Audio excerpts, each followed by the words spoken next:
Welcome to the True Myth Podcast. We've got another great episode here for you today. I'm with my special guest, Nathan Clarkson. Nathan, would you say hi to the nice people? Hey, how's it going, everyone? Good to be here. Nathan is an actor, and so we're going to talk about psychology. Acting. Nathan, I am excited to interview you, and especially the teenager inside of me is excited because, yes, you are an actor, but you have something that I've coveted, which is an iMDb presence. When I was a teenager, I spent so much time on iMDb, and I looked you up, in preparation, and saw you had an iMDb page, a legit iMDb page, not with things you've added yourself, but with real credits on it. And so I'm like, hey, iMDb. I've arrived. There you go. So Nathan, as we said, is an actor. Nathan, go ahead. You went to New York Film Academy?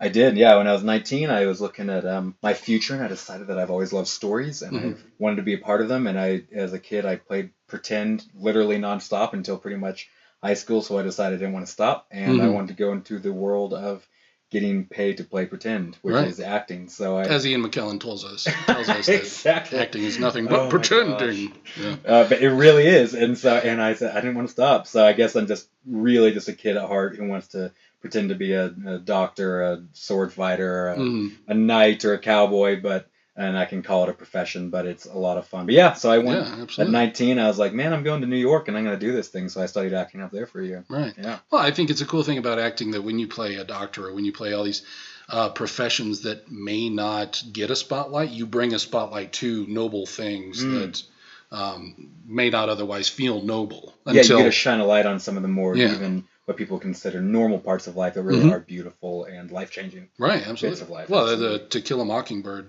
the novel, just how mundane it is and simple it is and how beautiful it is. Oh, she can talk about a swinging screen door on a porch, and it's poetry. Yeah. Whereas my screen door does not seem poetic at all when I'm just looking at it normally. So absolutely. No, I love that image that the world is filled with beauty and wonder if we only take time to shine our eyes on the spotlight on it and recognize it. And I think I love doing that through film. Absolutely. Cool. Great. You've got a number of credits to your name: Community, Brooklyn 999, Silicon Valley. Is there a favorite project that you've worked on? Oh, man. Well, I mean, I would be partial to say my own. I started a production company a couple years back, and we're in the midst of, put out one in the midst of a new one, but not Confessions of a Prodigal Son. Yeah. I played Kevin Sorbo's son, which was fun. And this new one has Oscar-nominated Eric Roberts in it, which is really fun to do a scene with him, and I got a whole bunch of secrets from Hollywood and people I cannot tell you. Or I'll tell you once we shut up. But those others are a blast. But aside from those, I don't think. Well, I want to hold on to the fact that you can legitimately say that you are the son of Hercules. Absolutely. Son of Hercules. Right. Absolutely. But man, my favorite, there's a while in which all I would ever book would be, and it still happens unfortunately, would be like psychopath, cult member, robber. If you look, you can see there's like a chunk of time, drug addict, and it's just really funny. But those are really fun roles to play. Sure. And the very first role, because you get to explore parts of your humanity that you don't get to. You get to exercise things you don't get to in everyday life. Right. But my very first official, I'm putting quotes in this, official role that I got paid as a real actor and was a part of the cast was in this, at the time, was an indie movie called The Purge. Oh, yeah. And that was my first time on a real set as a real actor. And the thing is, I wear a mask the whole time. So no one, you could not believe me if you will, but I promise I was in it. But just getting to run around for an entire week and wear a mask and run through houses and fight people. And it's everything I thought that movies were going to be. And it was just so much fun. Cool. So that was just a blast to be part of that. But as far as my favorite project, I really enjoy getting my teeth into a character, a very human character, and exploring their fears, their failures, their insecurities. I got to do that a little while ago on an indie film called Thy Neighbor, and it's about a young author who starts wrestling with what it's like to really love people who fall out of the picture of who we're supposed to love, and he's dealing with his own pride. And so it was really fun to wrestle with these things that I wrestle with and bring a real humanity to the role. So that was a really fun one So absolutely. give me anything, I like to sink my teeth into it and find the humanity and Nice. nuanced parts of the character. So you've done like kind of both sides of it. You've done the acting side. You've also done the writing side. Yeah. So I've done some writing, like on a much smaller scale. But like, do you hold? Is that hard for you to have written something and then you present your part and then actors are presenting the lines that you've written? Is that hard to not hold precious? Oh man, that's interesting. That's a good question. I've heard from a lot of my friends that it's something that is hard for them, but honestly, I feel almost nothing but glee when I write something down in my little apartment in New York City, never knowing if it's going to see the light of day. Sure. And then you're on set and you see these actors who have owned this role that came out of your head and are bringing it to life. It's really hard for me to feel anything but joy because it's like, oh my goodness, it came out of my head and this is manifesting in front of me and getting to watch these people bring these characters to life in a way that I never would have thought. Sure. That's even kind of a really cool thing. So I can understand why people would, but so far, just getting to see my works come to life is, I don't know, there's nothing more magical. Yeah. So I love it. So, cool. Yeah. Well, I think if you're so focused on your intent and they don't necessarily subscribe to your intent, you would miss if they brought something more beautiful to it. Absolutely. And that happens all the time. I will write a line or a monologue or a character, and then I will see them do it, and I go, oh my goodness, you made this more three-dimensional, more beautiful, more human than I possibly could have imagined. And because they are bringing humanity and perspective I could never have thought of. So that's the fun part, I think, about working with other actors, especially talented ones. Yeah, absolutely. Yeah. What do you like more, drama or comedy? Oh, man. Not that you need to pick a child. And, yeah, that's tough. It is like two children because I love doing both. I studied improv for a long time in Los Angeles, and there's just something so whimsical about laughing and bringing people into this world and all being on the same wavelength of humor. I think there's something really beautiful and whimsical about it. Mm-hmm. But I think, while I do love doing that, drama holds a special place in my heart because it gets to explore the darker parts of who we are, the struggles, insecurities, the doubts, and I think that is something that's extremely human. And while laughter can give us perhaps a break from that, I think it's so important to explore these parts of ourselves that a lot of us don't want to. But I think art can help us do that in a really productive and healthy way. Yeah. So I love both, but I feel probably more fulfilled after doing drama. Cool. Although probably more tired as well. So. Yeah. It seems like there's a lot of shows now that are almost blurring those lines, and that you got a Breaking Bad or some of these shows that have hilarious moments in it, and then really deep, thoughtful drama. That's a great insight because I think you're right. One of my favorite actors is Jim Carrey, and a couple of my favorite roles he's done is Truman and the Truman Show and The Eternal Sunshine of the Spotless Mind. And where you see that laughter and drama are both a part of the human experience. And when you weave those together, something really magical happens. And I will say, one of my favorite mediums to watch is stand-up comedy. Mm-hmm. There's no way I'm going to touch it because that is such a specific kind of skill set. But I've seen these comedians, they seem to be one of the last vestiges of people being able to tell the truth in a way that people can hear. A lot of blogs out there, a lot of speakers, but a lot of times only certain people can hear them. But comedians have a way of telling truth in a way people can hear. Right. So they can tell these deep, dark stories and secrets and deal with these really human things.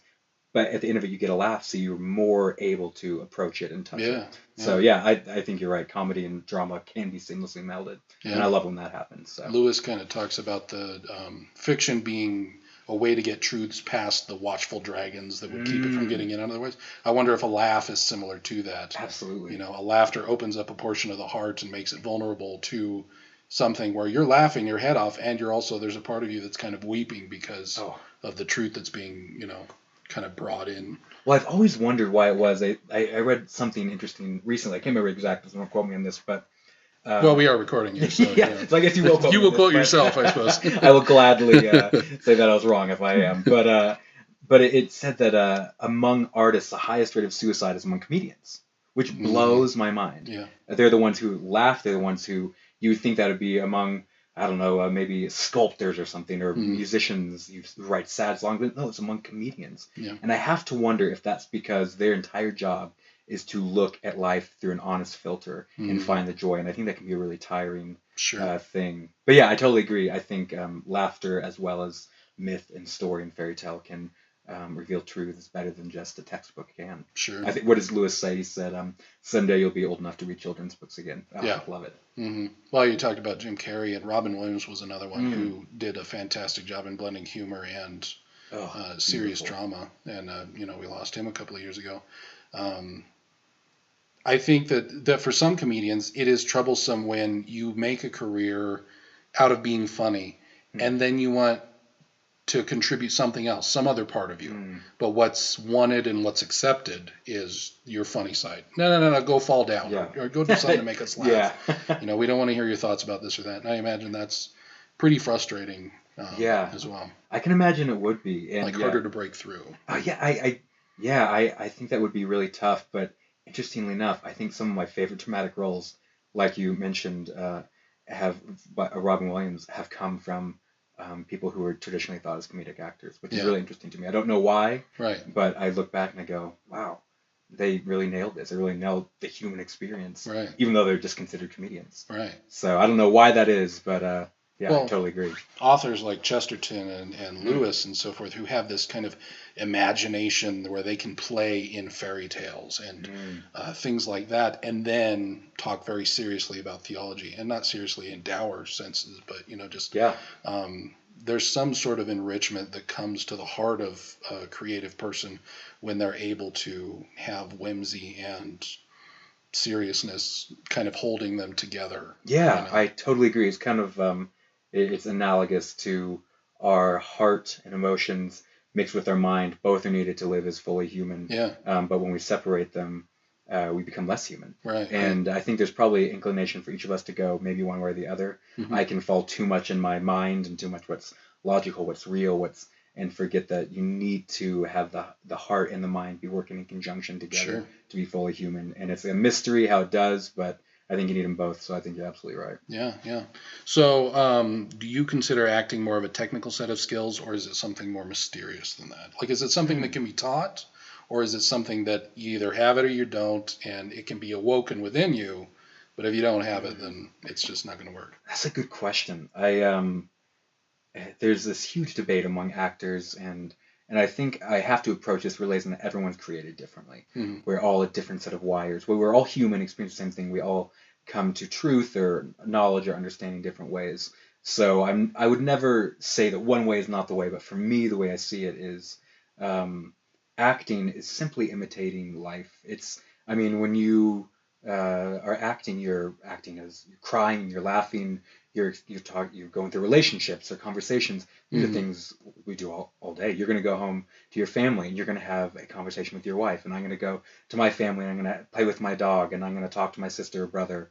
And these are all real things. So acting is just doing what we already do. So I think a lot of acting is not, I don't know if it can be taught. I think acting is something that has to be untaught. Like you have to think that acting is this thing that you arrive to rather than knowing you're already there. You're human. Okay. Meisner, who is a famous acting teacher, who coached some of the greats. In fact, one of my acting teachers in New York was his student. He said that acting is living truthfully under imaginary circumstances. So a lot of the best acting teachers won't call themselves acting teachers. And in fact, when you're doing a scene in front of them, they'll say, stop acting. Stop acting. Because acting's not the goal, living is. Okay. And so if you're reflecting life in an honest way, that's acting. Yeah. So I think the one reason I have an inclination towards it is because I'm playing pretend for so long as a kid, and you get used to just living truthfully under imaginary circumstances. So that is acting to me. Sure. I had a friend, I was having a conversation, and we were talking about how we've been to so many acting classes and this, and sometimes it can put you really in your head, and it can really take away kind of the natural beauty of just reflecting life. And he said, when you're a kid, you don't look at the cape and say, what is this cape to me? And try to sense memory the cape and touch the cape. The kid just throws the cape on and he is Superman. Right. And he fully believes that. So I think that's acting. It's just going and fully believing who you are and being human. Because we've all experienced these things. It's just experiencing them again in front of a camera or an audience. Right. Well, in real life, you don't often get a second take. So that is true. That is true. If I say something stupid to my wife and I'm like, can I do that one again? Can we try this again? Cut. Let's try this again. I imagine, like what you said about, living honestly and so forth. I think it also takes a certain amount of skill to make sure that you're living within the moment of the film as opposed to just the moment in your life on the set. Because you're going to experience different emotions, over a 6-month film shoot or whatever. Sure. And if you only reflect like what's happening in your personal life in that moment and not what's kind of continuous with the film, then it might be all over the place. But the skill that you've learned to keep the context of the film in mind and live within the moment of that character as opposed to in the moment of that actor.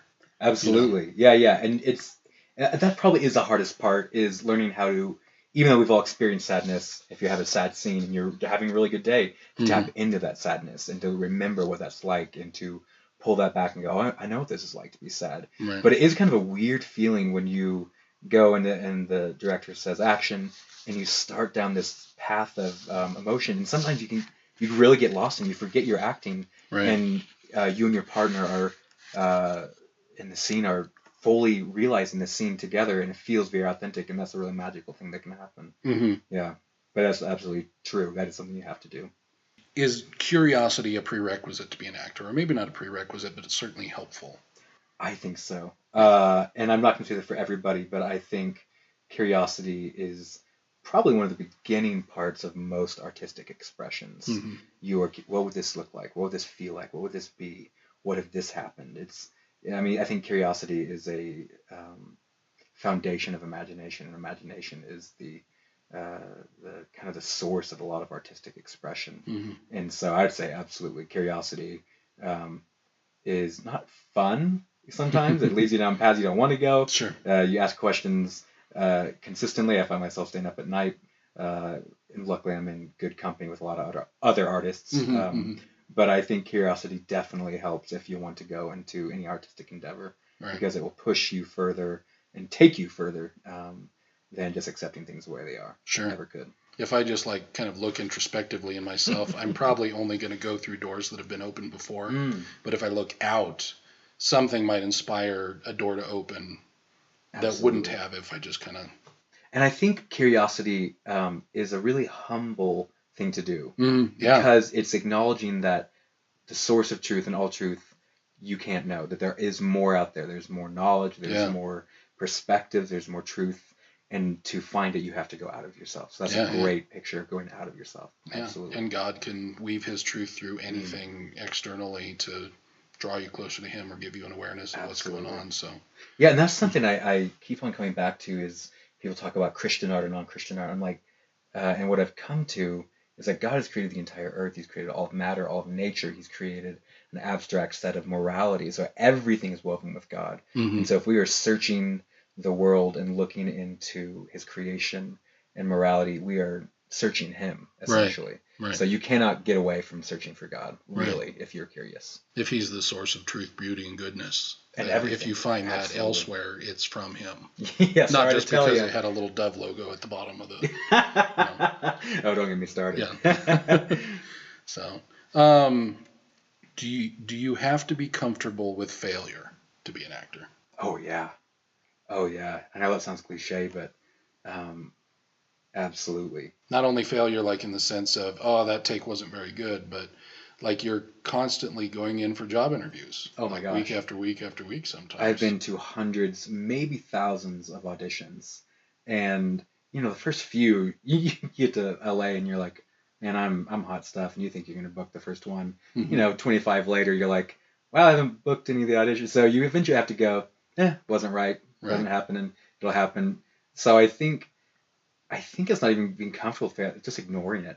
Oh, okay, whatever. Keep on moving forward. And it's the same in the creative process, even when you are doing takes and you're like, oh, that take was bad. Or I didn't like it, I want to try something else. I think you have to be comfortable with it. But I think that's kind of the fun part. I almost enjoy it now because failure is an indicator of a malleable piece of art. In other words, you do this, I want to try again. I want to try in this way. And so it means that it's something that you are creating. And none of us are going to be perfect, but I think failure can kind of lead us down a path of to perfection. Through a lot of failures, we're going to end up finding satisfaction in our work and it's only through failure. So I've learned to almost enjoy failure Hmm. because it means on the other side you're learning something.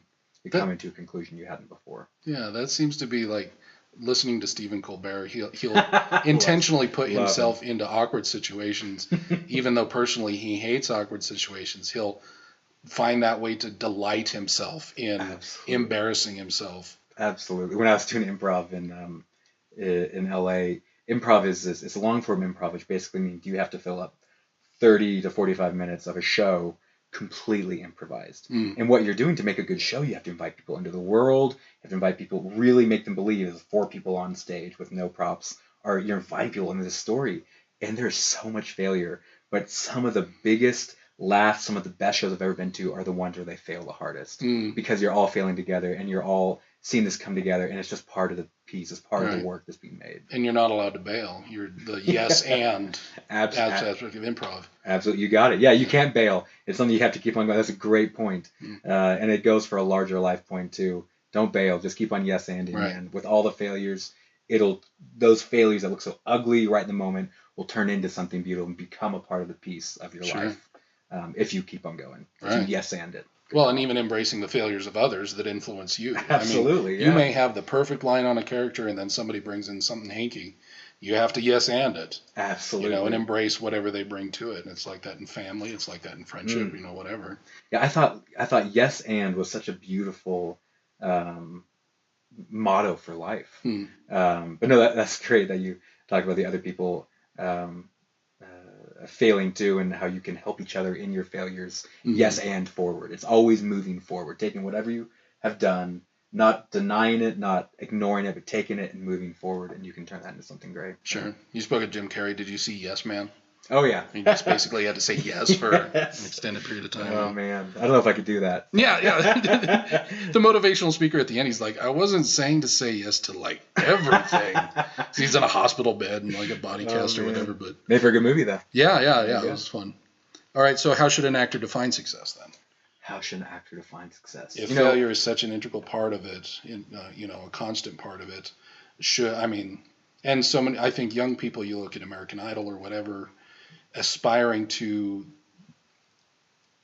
I read something where it's like, kids no longer say, I want to be an actor or I want to be a fireman. It's, I want to be famous. Like there's the end game that everyone's trying to get to.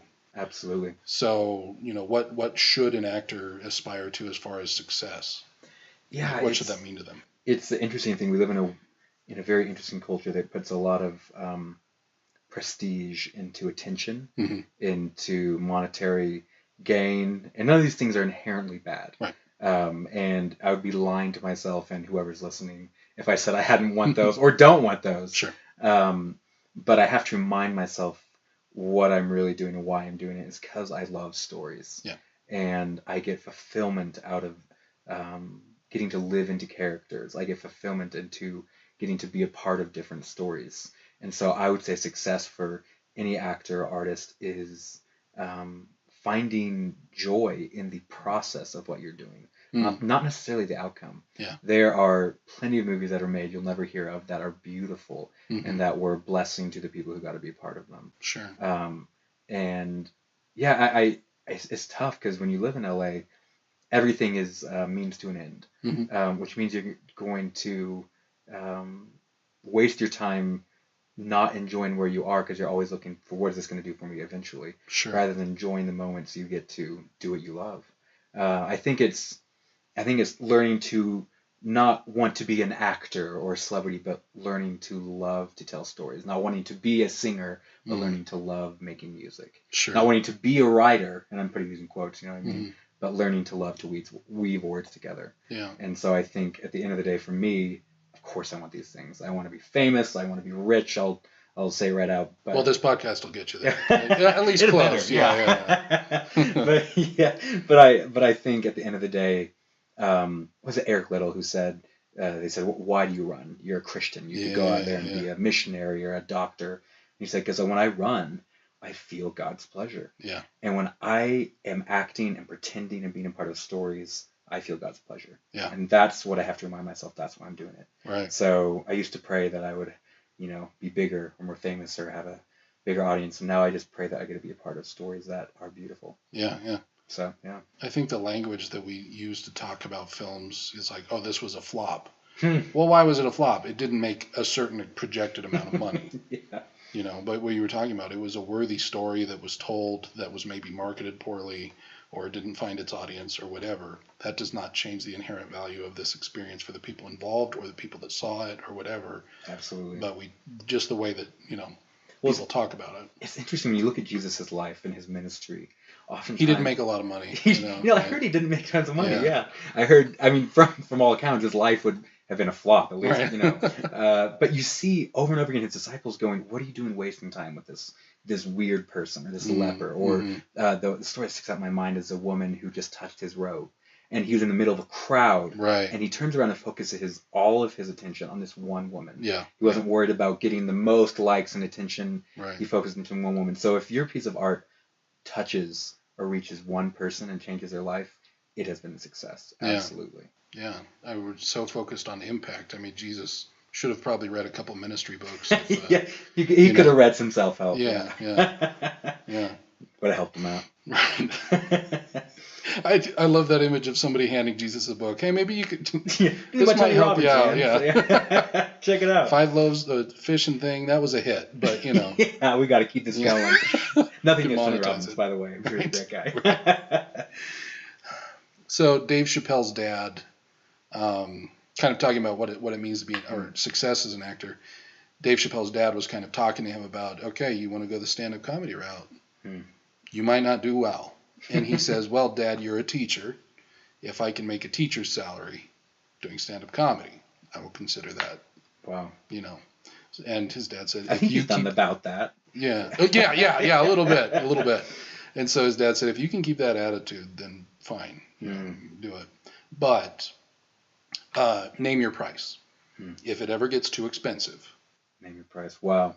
Leave. And he went to Africa for he turned down the contract. I mean, he got to the top and saw that I think, you know, I'm not going to put words in his mouth, but from what I have heard in interviews, that he got to the top and realized that it wasn't the success like we were just talking about, that he had lost love for what he was doing at the expense of money. So you see very clearly that it's not the money and fame that does it for a lot of people. Right. There is something more to it and why they're doing it. Right. Actually, funnily enough, when I was living in LA, I was walking to my at a job. One of my first jobs out there was I was one of those annoying guys on the street who was always trying to get you to sign up to like help kids and stuff. But I remember walking a back road as I was walking to work, and I walked by Dave Chappelle, and it was in his hiatus, and I did like 3 double takes looking back. And it was him, and he saw me looking, and he was nice and waved and walked on. But that's my Dave Chappelle story. Nice. He lives in Ohio now. Does he really? Yeah, he took his kids to his family farm, and he lives in Ohio, and he still does work. I mean, he's got Netflix specials coming out, but he seems like he's trying to be very intentional about not drinking in, you know, the poison that comes with seeking that fame. I see and a lot of things. people who kind of reach what we consider the top and peaked over the edge, and when they've seen it, they go, I'm going to move to Ohio. I mean, John Mayer moved away from L.A. and New York and now lives in Wyoming, a little cabin. I mean, the story goes on and on and on. So many of the people at the top move out of the craziness, move out of the place they thought they so needed and wanted, because they looked over the edge. They peeked past the curtain and found, no, this isn't all I thought it would be. Well, if I think the next step will make me happy or make me feel fulfilled or fill that hole inside of me that I can't get away from. Yeah. If I was only better or more liked or whatever, then it would all feel okay. Yeah.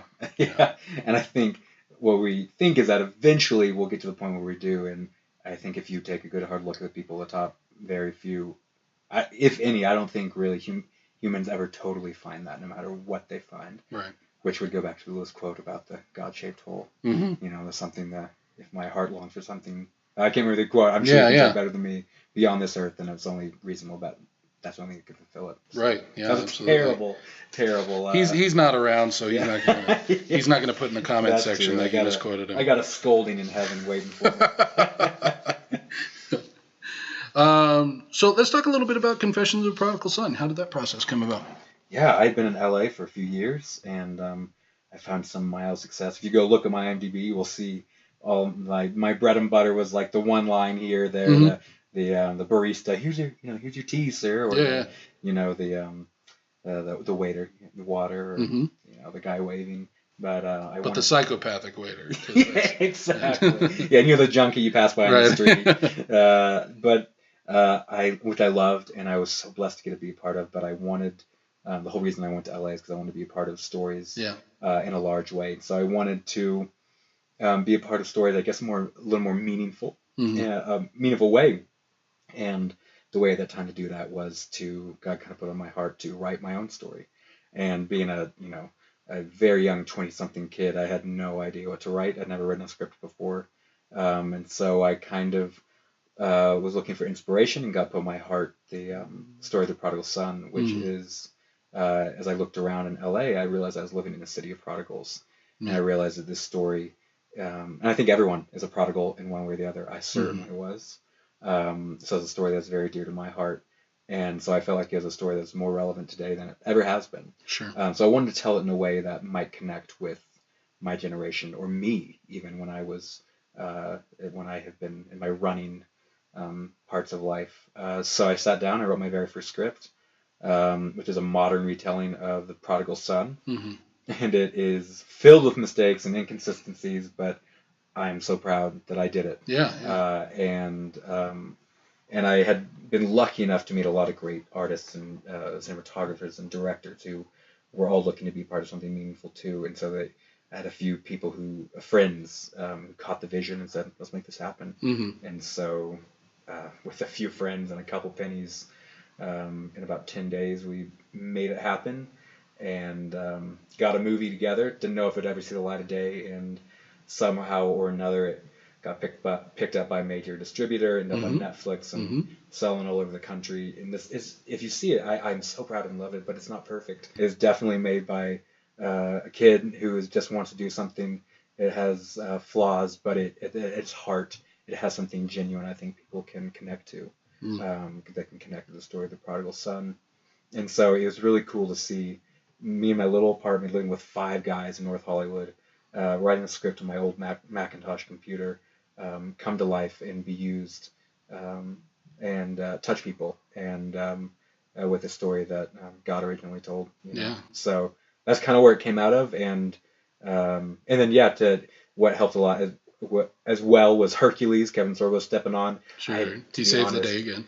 Of course. To be honest, Kevin, if you're listening, I'm very sorry. I had no idea who Kevin Sorbo was, but someone's like, "Hey man, you should give Kevin Sorbo a call." Why not? I used to watch him in Hercules. I was like, "Oh, don't even know who he is." Or I wasn't allowed to watch Hercules because I think my parents thought it would make me violent or something. Right. It probably would have. Well, you did get a lot of psychopath parts. So, That's you true. know, Yeah, I didn't want to tip over the yeah. edge. But I was like, sure, why not? So I gave him a call, and he was like, "Yeah, I'm in between projects. Let's do it." Cool. So, and he came out and he actually wrote a huge chunk of his character, which I was so happy because it really added some weight and gravitas to the movie. Cool. Well, that shows he's taking it seriously too. Absolutely. Yeah. I mean, he showed up. He was nicest guy in the world. Signed every autograph for every extra.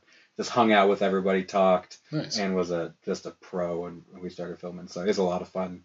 It was just a ton of fun. So I really can't believe it all came together, but I'm very blessed to have put a project out there, and now I'm on my second, so we'll see how that goes. Yeah. Is there anything that you learned that you can share or want to share about, from that first process that you're kind of applying to the next one?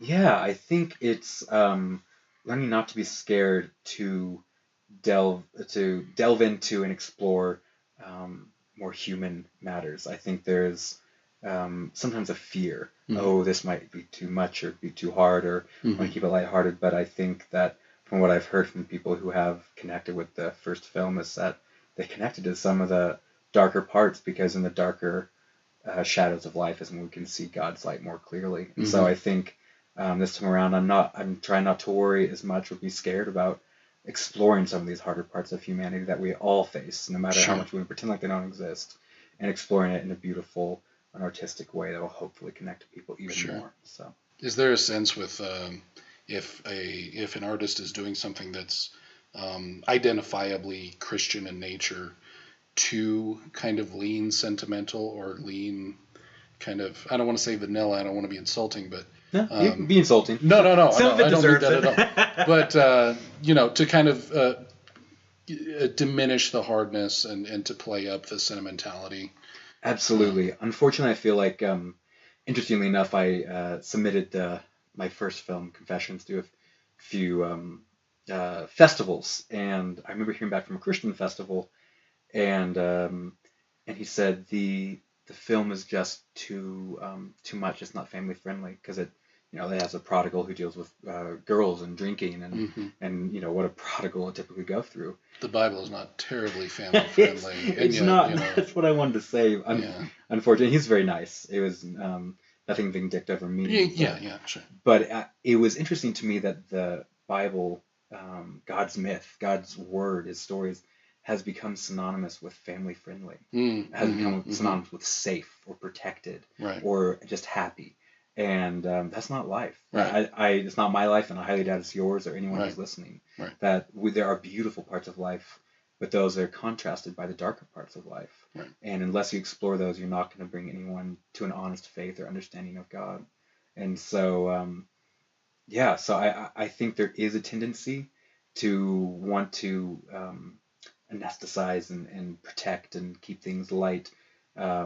Whether to make it more sellable or to make it more fun or just to not have to go through the discomfort of bringing your story through the darker parts of life.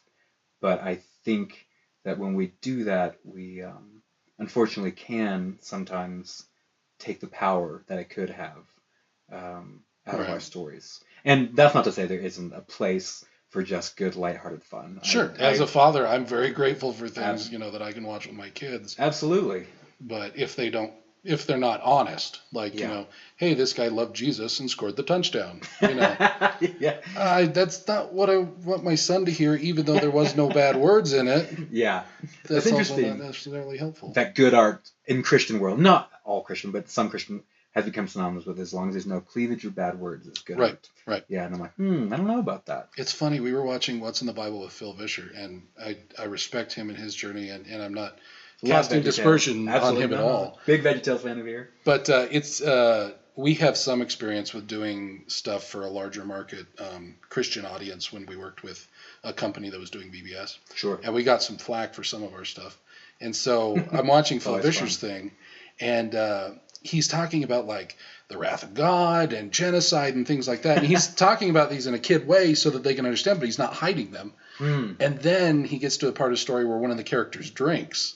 And one of the characters is like, what, a bunch of coffee? And he says something like that and then moves on. And it's almost like we're okay with genocide and, the Israelites wiping out people and, all that. But if you mention somebody took a drink of wine, we're going to write letters. That is hilarious. I don't know that was his intent. I can't say it was, but that's what I kind of felt was going on my there. friend and I have a joke about that, how Christians will watch the most violent war movies, but I swear to goodness, if there's a bit of cleavage or someone drinks a beer, nope. Right. Which is funny. I don't know how we differentiate between what things we will allow and we won't allow, but I think as long as it's done in a respectful, honest way, it's something that when you're old enough to, that we should start embracing and exploring. Sure. So we can find God within them. Yeah. Because if we don't explore them, we're not addressing the issues that people face. If we're not addressing alcoholism and adultery and sex and murder and violence in our art, then we're not allowing God to affect those who are affected by those things in real life, who view our art. So, and of course, it's a fine line doing that in a respectful, authentic, truthful way, but I think it can be done. Sure. I wonder if it's what's immediately influenceable. So if you grow up in the kind of Christian subculture, you're probably not going to get a broadsword and go hack people. That's probably not, you're not probably on the bubble for that. Probably not. But you might be on the bubble for saying a bad word. You might be on the bubble for going a little further with your girlfriend than whatever. And so maybe we get a little protective about things that, Johnny seems on the edge about, and rather than giving him a story that might give him an honest, real world example of why some behavior isn't beneficial. Absolutely. We just want to dismiss it entirely. Yeah. Because if you even think about that topic, you're obviously going to jump right into it. Absolutely. And this is a confession. This is a podcast exclusive, but Adam, I have said a couple bad words before. All right, we're cutting. You'll be bringing beer down here soon. That's right. Well, and the scripture is full of stories of people, and it's in some ways I almost get frustrated in the Old Testament about how little commentary there is about their behavior. Yeah. Oh my gosh. Yeah. Yeah. This priest, cuts up his concubine or whatever, and I want God to come in there and say, "Okay, y'all know this was bad to do, Cutting right? concubines up is bad. Don't cut up concubines." And it doesn't. I mean, at the end of the book of Judges, it says, all this stuff happened because everyone did what they thought was right within their own hearts. It's showing Israelites separation, from God. But Scripture doesn't even always package thing with what did we learn today, kids? So, absolutely, and I think that's a desire in a lot of our hearts. We want to have this wrap up message, and I still do it, and I hopefully will move more out of that and trust my audience more and more. But I think God trusted the innate morality, but obviously the law of God is written on every man's heart. So when we read these stories, He is kind of trusting us. Yeah. To know that no, this is wrong or turns out badly, or I mean, even when Jesus would tell parables, right, you would have people going, "I'm sorry, over here, what does that mean?" Right. And he'd be like, "Man, I'm gonna run. You guys figure it out." So his own disciples were like, "What?" And he's just like, whatever, figure it out. Right. So I feel like there is a desire in our art and in faith-based filmmaking to want to wrap it up and tell. But I think if you're telling a good story with truth and authenticity.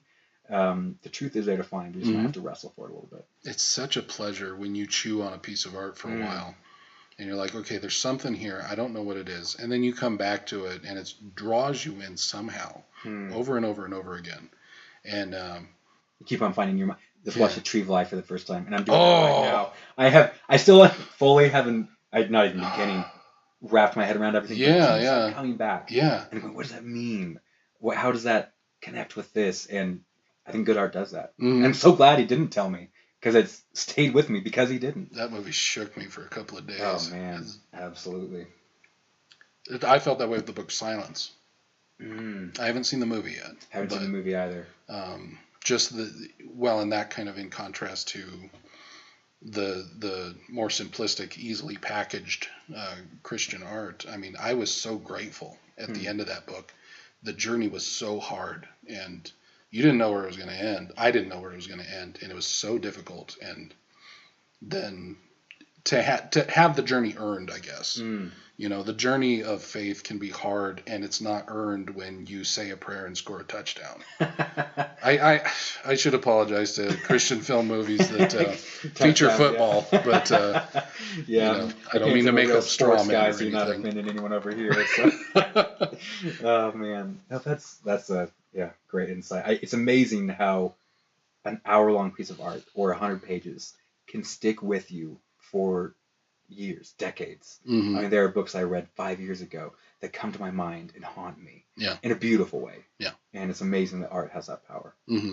Well, and over the course of a lifetime, too, something that you engaged with as a kid, and then you come back to it as an adult. Yeah. There's art that doesn't stand up well in that regard. Doesn't connect. Yeah. And then there's stuff that man, this is deep. Yeah. You didn't even realize it was happening while you're watching it, but as a kid, it touched you somewhere. Right. And it inspired or lit something. And as you watch it as an adult, you're going, oh, I connect to this. I remember this. It did something to my heart. It did something to my humanity, even as a kid. That's interesting. Mr. Rogers' Neighborhood, he was an ordained preacher in the Presbyterian Church. That's what I heard. Ordained to minister through television. Is that right? Yeah. Wow. If there's a great book, The Simple Faith of Mr. Rogers. And it goes into just basically his philosophy and his journey of faith. And he basically felt that his show was a ministry. Wow. He never said anything overtly Christian. I mean, he talked about, kindness things. Sure. But you watch his show now compared to other children's shows, and it's so slow and so quiet. And that's intentional because he felt that kids were being pulled in so many different directions, and there was so much noise in their lives. And when there's so much noise in your life, you can't hear the small, still voice of God. Oh, wow. Or at least it's much harder for him to break through. Wow. Not harder in the sense that, he's not capable, but he felt if he could provide a space for children to sit and be quiet and be still and be reflective and introspective, then God's voice could speak to them more clearly. Wow, that is interesting. It's interesting you say that because if you watch my first film, almost every second is taken up by someone talking, by a voice. And in the past few years, in between writing these films, I came to the same conclusion. You're talking about the introspection and silence can bring about has a lot more worth to it than we might give it, especially in this kind of day and age when we don't turn off the TV or Facebook. Right. And so in this next film, the script is a good bit shorter. It's going to be about the same length, but I wanted this time, me and the director decided we wanted to let the film breathe. Yeah. And we wanted to let the actors take time to respond. We wanted to take time to see the surroundings, create an aesthetic, because I think you're right, in the silences, there are powerful things that can happen. Sure. Well, if you compare the new Star Wars film to Episode 4, I mean, you have these long shots of Luke staring off into the sun. Yeah. You know, and the music is swelling and whatever, but he's just looking out at the sun. It's powerful. That's what you remember. Yeah. And you don't have like a single moment. Well, you may have a single moment because they were trying to reflect the older film, but you don't have a lot of just that simple space, that simple silent space in the new one. Absolutely. And I think it's so worthy of implementing into art spaces, silence. Right. It's sometimes in those silences we find the truth that the film or the piece of art is trying to convey. But it almost feels like you're not doing your job if you don't fill every second. Like, I'm probably going to cut out dead space in a podcast. You know? Absolutely, yeah. Yeah, it's interesting. Isn't that weird that I don't know if it's just culture or humanity as a whole, but it's absolutely true. We are scared of silence. We're scared of our own thoughts. If I have 30 seconds to waste, or, I'm in line, I will whip out my phone, start checking. Yeah. And I hate that. Yeah. I'm about to get this phone that you forward it from your smartphone to this, and all it does is receive calls. And I'm so scared to do this because it means I can't read Facebook, I can't check Instagram or reply to an email.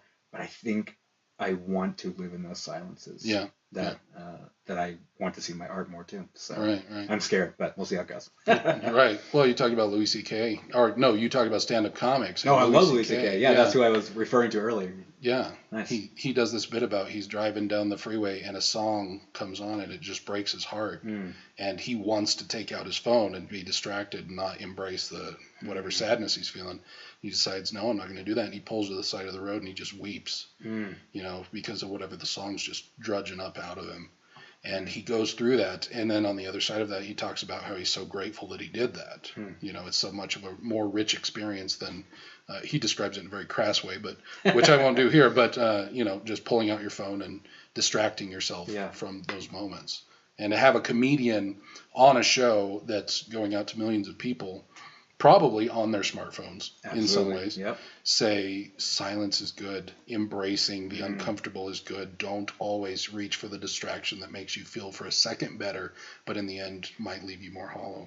Absolutely. Wow. And it's interesting, a comedian, that's a full circle, a comedian says this, the serious thing about crying in the car. And I'll just use that as an interesting way to say that what a beautifully Christian thing to do. He's not a Christian, or that I know of. But he told something with beauty and honesty and truth, and he accepted the reality of the situation, who he was and where he was, and that is a very Christian thing to do. So go back to do we need to put a gospel message in all of our art? I think if you're reflecting beauty, you're reflecting truth and humanity, you have a gospel message whether you want to or not. Right. Which is why I have been encouraged and touched and felt closer to God as a result of artists who weren't necessarily Christian, whose art was just touched me in a way that a lot hasn't. And they probably didn't even know they were bringing me closer to God, but they did because of something inside them was responding to the way that God created us. Right. And offered me that piece of art that was truly human and truly honest. Right. So it was a gospel message and they didn't even know it. I heard a quote that I haven't fully fleshed out yet, but it's something to the effect of Christ would rather you pursue truth than pursue him, in the sense that if you keep pursuing truth, you're going to hit Christ. You're going to hit him in the face. Because he is the truth, the life, in a way. But if you pursue like a vision, like the vision of Christ that you were brought up with, or whatever, you might continue down a skewed path of sentimentality or whatever. But if your desire is truth, he is truth. He is the way, the truth, and the life. Yeah. And so I don't fully understand that quote and can't give you here's how you follow it, but I do think that's why a lot of these comedians who are not chasing God, they're chasing a humorous way to be honest. Yeah. Or hitting on some very beautiful things. What a great insight. That is absolutely, I love that. Yeah, you're chasing, because I think you see it every day, whether on the news or Facebook or whatever, is you see that people who claim to be God followers, but when you look at the God they're following, it's something almost entirely of their own invention. Yeah. And it's not truthful. Right. And so I love that quote. You can't take it at face value, but when you look at it deeper, like you're explaining, when you chase truth, you're chasing God. Yeah. And you have no option to create your own. Right. To create God in your own image or any other image, you are actually chasing God. That's great. Well, it doesn't feel safe. No, it sure doesn't. If I follow my tradition or whatever, it feels safe. It feels almost like I can control God through rituals or obedience or whatever. But I think the God we follow is more like the ocean than he is the pier. He is not a tame lion. Yeah. Yeah. So I've heard Liam Neeson describe, maybe a decade or so ago, he was asked, I think it was a Christian publication that was talking to him, but they asked him if he prays. And he says, I consider, when I step onto the stage, when I do a performance, I consider that a prayer. And I thought that was such a beautiful, and I don't know everything that he meant by that, but to say that Chesterton has this quote about you say it's good to say grace before you eat. Great. I also say grace before going to the opera or before cooking a meal or before, ... And finding the holy connection with God in everything that you do. I thought it was such a beautiful thing to consider your art as a prayer. Kind of like a Lytle's thing of when I run, I feel God's pleasure. Oh, yeah. Is there anything that kind of feels that way about your experience? Absolutely. Acting? I think there's a lot of allusion in the Old Testament and the New Testament to raising hands to God, and it's a physical action in which you are offering him what you have, and you're offering him if you see someone raising their hands, it's accepting him and offering yourself to him. It's a physical action. And so when like Liam Neeson was talking about it, I can't speak to what his meaning, but for me, when I act, it's me raising my hands to God. It's me offering everything I have, my skill, my voice, my body, my mind. It's me offering what I have to God. It's me raising my hand. So I think that when we do something we love, when we do something we're created to do, it is absolutely an act of worship. Yeah. It can be. Sure. Yeah, I absolutely connect with what you said. So with character, with bringing that kind of without, you talked, let me read a Warren Beatty quote. Warren Beatty said, to play a role, you just need 5% of it within yourself, whatever you're playing. But you have to reach that 5%. You kind of talked about how drama kind of pulls stuff out of you that maybe you're not even comfortable pulling out of you, connecting to a certain role. The method acting, at least as I understand it, is taking pieces of your past or your own emotional base or whatever and pulling it out to bring yourself to the point where you can identify with this character, even if he's a despicable character. Yeah.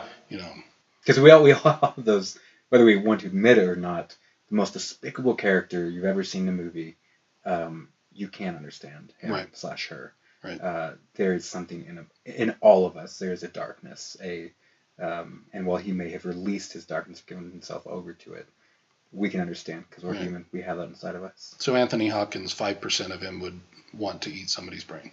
I think could understand maybe why someone would. Could understand how you could arrive there. Right. I am not a psychopath, but I can understand the anger and the angst at nihilism and what matters. I can imagine, put myself in the shoes as a human going, if this is how this person sees the world, of course, this would be a natural reaction. Conclusion, yeah. And there are movies and things where you see that I think that's what separates good acting / movies from not good acting in movies. But and when you see dishonest actions, or you don't see the process of person coming to a decision, that's when it's harder. But I think most good movies we can think of, we can identify with any of the characters. I actually found myself in an uncomfortable position of defending Hannibal Lecter to somebody, like not his behavior, but they were like, he's just a monster killing people. And it's like, no, he's got a set of moral code for what he does. Yep. When he killed the flautist for playing flat, he was trying to improve the orchestra. He's trying to make the world a better place. Yeah, say what you will about Hannibal Lecter. He's trying to leave the world better than when he found it. Well, it's interesting when you watch The Dark Knight. As a lot of people love Batman. I love Batman. But you wouldn't believe how many young men and women, I guess, but I've seen a lot of them connected to the Joker. And I mean, we saw it up in Aurora. And it's... these are not just all bad people who always like. These are people who connected to something in his psyche that connected to their experience, and it can be a dangerous thing because art has a big effect, and we've seen it happen right here in Colorado. But yeah, every character that's truly portrayed honestly, I think we can connect to. So that kind of segues us into kind of the responsibility of art. There's a line on iMDb on Peter Boyle's page where he played the role in the movie Joe, and it was a violent. I haven't seen it, but it was a violent character, and so many people applauded his violence in the film, and he felt so uncomfortable with that. He was offered the Gene Hackman role in The French Connection. Really? Yeah, and turned it down because he didn't want another role. Yeah. That would kind of be this anti-hero where people would applaud the violence.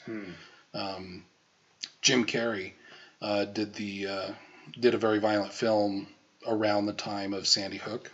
I remember that, and he ended up not doing any press or anything for it, and he kind of disavowed himself from it. Right. And it almost seems like that's counterintuitive for actors that want jobs.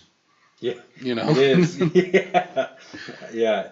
That's an interesting subject, but I think a really worthy one. I think if we look at as believers in a God, and as we look at the Bible, God doesn't ignore the dark and terrible and violent things, but every darkness explored is put into a context of truth. Right. And I think that is our responsibility as artists, as storytellers, as filmmakers. At least for me, I can't say for anyone else, but that's the responsibility I feel. If I'm going to explore these dark things, I need to do it within the context of truth. I need to be honest about the consequences that they might hold. I need to be honest about how it affects people. So I don't mind exploring almost any issue as long as it's in the context of truth. Right. Well, and honest about those consequences too, not like presenting them honestly, but also not adding things to it just because you think that would discourage people. You take one puff of marijuana and then you're putting a baby in a microwave. You can make an impassioned plea of why people should have discernment and stay away from certain things. Sure. But if you exaggerate it, then that's almost a discouragement to take you seriously. Absolutely. Yeah, honesty can fall on either side of the spectrum. Right.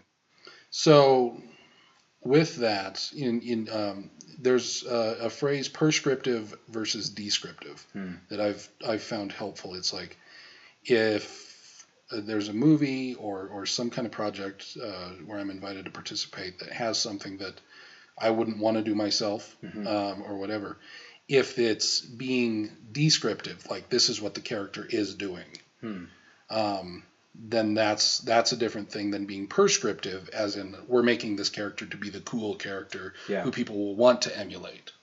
How do you kind of balance that? Yeah, I think it comes back to that context of truth thing. If it shows the reality of the character's life and the consequences that it has, then I'm okay playing almost anything. But when you start glorifying destructive things, I think that's where it can be scary and you can actually hurt lives. Right. It's interesting. As I look across the landscape of entertainment, especially TV shows now, there are very few heroes left. I love Breaking Bad. I love Walking Dead. I love all these shows that, House of Cards. But a lot of them are almost entirely void of heroes. Right. And I don't mean heroes in the sense of perfect stand-up white guy with slicked back hair, who never do anything wrong. But I mean heroes who have a sense of this is right, this is wrong, and may fail along the way, but they hold on to what is good and move towards it. And it's interesting, we are, as I think our culture is moving more into moral relativity, I think you see more and more the staple characters of our entertainment, whether that's Frank Underwood or Walter White, become more or less moral relativists, and it's kind of Yeah. interesting. And I think that if we're not careful, can start to give us permission to be moral relativists. Sure. And to see the end justifying the means, and to live in a more nihilistic way. So it is interesting to see that happen. I don't know what the prescription is, but I think it's learning to put these characters and actions and things within a context of truth. I've said that a lot. Sure. But it's something that's been on my mind. So yeah, Right. it's interesting as I look out across these things. So it's a tough line to walk, Right. because you need to show real characters and imperfect characters, because we all are. But I still love to see a good hero who can inspire me to be better than I am. I love Sure. Wonder Woman. I mean, Sure. goodness gracious, that was a really welcome movie actually in my life, because it inspired me to, in a funny way. I've always just wanted the superheroes. In a funny way, I'm going, oh, I want to be a hero again. I want to do good in the world. There is good to be done and to be found. So yeah, I love, there are good things as well out there. So. Good. I haven't seen that one yet. I look forward to it. It's great. I loved it. Yeah. Well, and kind of in contrast to the previous DC movies where they're taking these characters and giving them, darkness and whatever. Batman's killing people, man. Yeah. Right. Yeah. Cool. Yeah. Actively violating his moral code. And they don't, but that's the thing with me. They don't address it. Yeah. I think you could have Batman kill somebody and address it, because he just violated his moral code. So is he so broken is he down? Gonna wrestle with it? Yeah. And if it's just a part of it, oh well. Yeah, it almost seems like laziness on the director's point, or just I don't know.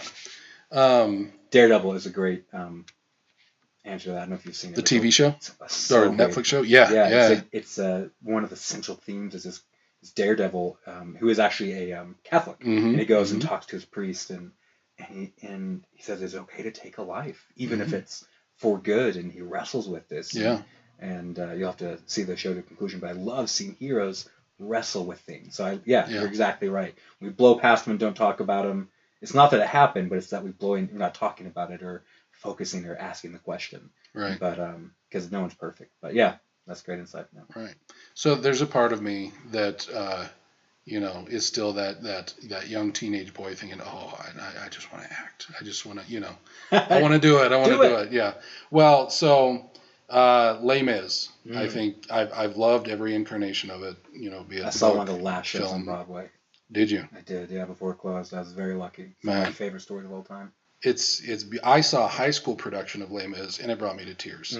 And they were fine high school kids, but man, that story, there's something so rich about that story. Yeah, I've rarely found a story so affecting, so honest, so deeply human. Yeah. Oh, it's incredible. I don't know what it is about it. Can't put my finger on it. But I think that story is so redemptive and so necessary.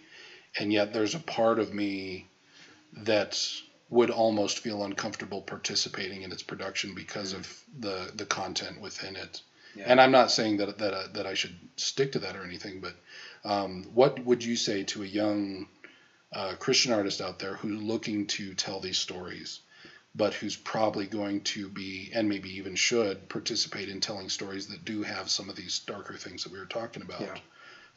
How does that discernment kick in terms of what roles to take, how to take them out? Yeah. I mean, is it enough to say, well, I'm not saying the bad word. It's Johnny with a gun, Yeah. How do you do that? Man, I want to give a very succinct, strongly drawn line answer, but but if you look at, please don't, all the things I've done, I have, it's never been a lack of trying. I've messed up. I've done good things, bad things. I've done things I regret.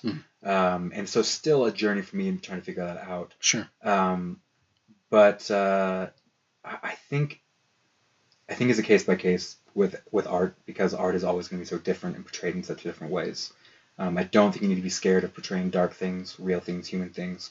But I think you need to find a way to make sure that you or whoever's involved in the project that's portraying and doing these things in a way that's respectful to the human telling them. In other words, I see a lot of shows on TV now that call itself art, and a lot of Christians defend them, and also, but at the same time, but it's totally devaluing the human who's bringing us to life. It's totally using or sexualizing or objectifying the human that's a part of telling this thing that you call beautiful. Mm-hmm. And so I think we can explore all these things. We have to, but we have to find a way to do it in a way that does not take value away from the human involved in telling it. And that's how I cast all my movies and do it. And I'm sure as I go on, I'm going to be dealing with darker and darker, more human issues. Sure. But I will always make sure that whoever's a part of telling the story, whatever actor or a human is involved, the respect of them, their life is going to be above anything. So I think there is a way to do it, but we do have to learn how to walk the fine line. And it's something that we have to take to God, pray about it. Right. Read the Bible, talk to people, be involved. Don't make this decision on your own. Get input. If there's anything biblical, it's getting input. Don't rely on your own understanding. Talk to God. So I think case by case situation, but pray about it, think about it, talk about it. So, right. Yeah. No, I appreciate that heavily. So we're recording this podcast in your family's home. Is there anything that you would say to maybe parents of kids who are interested in getting into acting, or even church communities that have young people? Because that's one of the things that I want to hopefully help is get people aware that this is art is a valid part of the religious experience. Absolutely. And it seems like modern Christianity seems to kind of separate that. It seems to be coming together in some places, but how would you encourage parents and church leaders and church communities to encourage young actors or artists? I'd want to encourage them to see the power that stories have over us. When you look back, I can almost guarantee you might remember the first time you saw Star Wars and how it grabbed you. You might not remember the sermon you saw that Sunday. So I want to encourage you to realize how powerful stories are for revealing truth. And they're not things to be scared of. They're not frivolous. They're not a waste of time. They are the things that inform our souls, our morality, and our entire culture. So when you realize the weight that stories can have, I think then you can start saying, all right, how can I implement this into my children's spiritual lives? How can I use this as a way to strengthen and ask questions and have them wrestle? So I think the first step is learning how valuable this is. And the second is start exposing yourself and your children to beautiful, true stories and wrestling with them and talking about them. Yeah. Because honestly, some of the most inspiring moments or the deepest realizations I've had about God have come through stories. Not through lectures, not through theology, even though I love these things, but have come through stories. Right. So I think first, realize the importance and the weight of them, and second, engage with good ones. Yeah. I saw a quote, something to the effect of, if Christians want to have or something to the effect of Christians talk about culture and all that, but if we don't have a culture to contribute, then we're going to have nothing to fill the void that we feel the need to dig out. Oh, wow. They put it in a much better way. No, I got that's great. It's absolutely true. And if you engage with your children in kind of the safe, vanilla art that really doesn't have artistic merit but is safe, then you're calibrating their tastes for things that are not beautiful, truly meaningful. Or meaningful or long lasting. I think it was Father Giussani, who, if you haven't heard of him, he was a big fan of Lewis, and he's one of the most intelligent writers. He's a Catholic Italian priest, but he said beauty will save the world, and I can't get over that, and I think it's absolutely true. Well, and you look in the roots of acting. What's the guy? Stanislavski. Yep. He, from what I understand from an interview I saw, not with him, but with somebody talking about him, Saint Ignatius's practice of putting yourself in the scene where Christ is performing a miracle or something, imagining yourself there, was inspiration to him when he was kind of developing acting methods and stuff. Wow. So there is, maybe, I don't know Stanislavski's spiritual connections, but he was at least inspired by that. So he saw the value in it. Yeah. And you were talking about we need to have a culture to fill a culture. Yeah. And what is culture but stories? Right. I mean, everything we do, whether you're an Anglican or Catholic or any belief system or religion, everything you do, every cross you make is a part of a story that you're reminding yourself that you're a part of. Right. So culture is learning to engage and realize you are in a story. Right. Absolutely. All right. Well, so Inside the Actor's Studio is a show I watch from time to time. And so to wrap up here, I'd like to shamelessly rip off the questionnaire that he himself ripped off for Bernard Pivot. Steal like an artist. Yeah. Nathan, what is your favorite word? My favorite word? Oh. Lately it's been articulate. Mm. Yeah. Rolls off the tongue nicely. Mm-hmm. And if you don't articulate. I know, it kind of has to do with it, yeah. What is your least favorite word? Oof. Oh, I guess I can stop there. Oof? Yeah, oof. My least favorite word is no. Mm. Or can't. Don't. That's so cliche, but it's so true. Mm-hmm. I feel a visceral reaction when people tell me no or I can't. So my inner, rebellious child comes out. So, yeah. What turns you on creatively, spiritually, or emotionally? Beauty. Sitting beneath the sunset, looking at stars, laughing with my family. Real experience, tasting, touching, being a part of, and like we were talking about earlier, the door, making myself look at the beauty of life at every different angle and second of the day. Yeah. What turns you off in those regards? Oh, that's a good question. I think I have slowly recently become weary at the vitriol and anger and angst of the world. And sometimes I want to pull away from it altogether, even though I know I need to engage and make beauty the answer. But I think the world has a way of making us weary when we give into our most base emotions. And I think when I become numb after looking at all these articles and opinions and posts and news, I think I can become numb to the beauty of the world. And that probably turns me off the most quickly. Yeah. Mm-hmm. Okay, so we've talked about curse words, and that is on the questionnaire. But since we're going to keep this out of the blue, what is your favorite Christian curse word? Like acceptable exclamations that you could use at church camp, or veiled phrases like "bless your hearts" that are just dripping with... I think my favorite, and funnily enough, we put it in the first film, and a reviewer caught it and put it under the language part. But I always thought it was hilarious when Christian kids would say the first letter. They'd be like, "What the H?" Oh yeah. I thought that was hilarious, and I still do. Oh man, but you still got to go with the Liz Lemon. What the what? What the what? That's my favorite. What sound or noise do you love?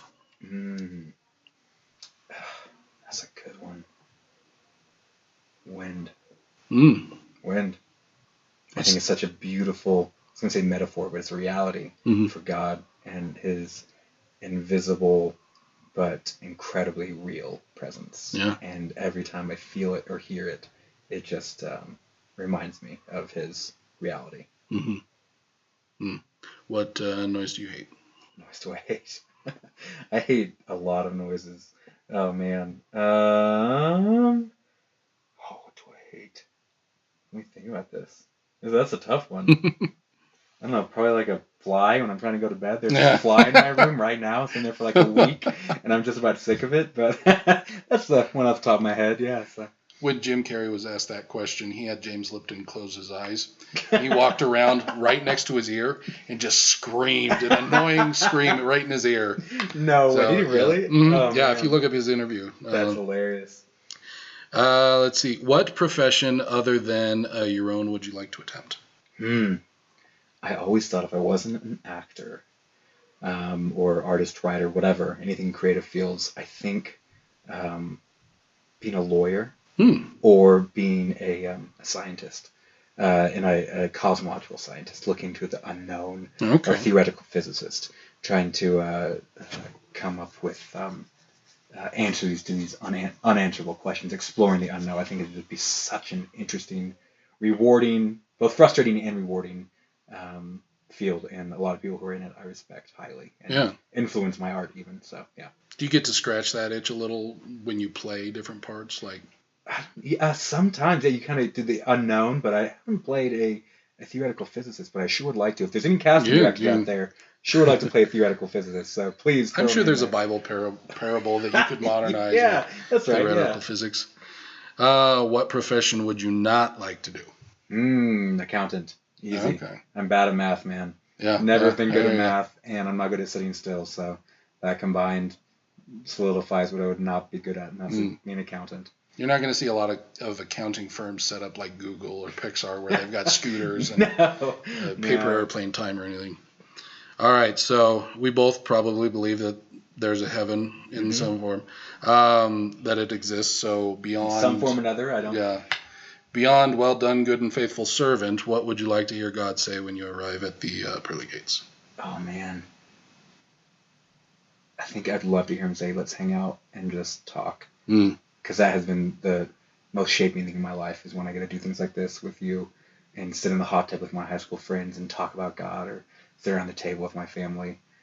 I just want to talk to God and ask a lot of questions. Yeah. And probably do a little bit of listening here or there too. But yeah, I'd love to have him say, "Let's hang out." Right. Yeah. Would it be the coolest thing in the world if he's like, "Hey, I like your work"? You know?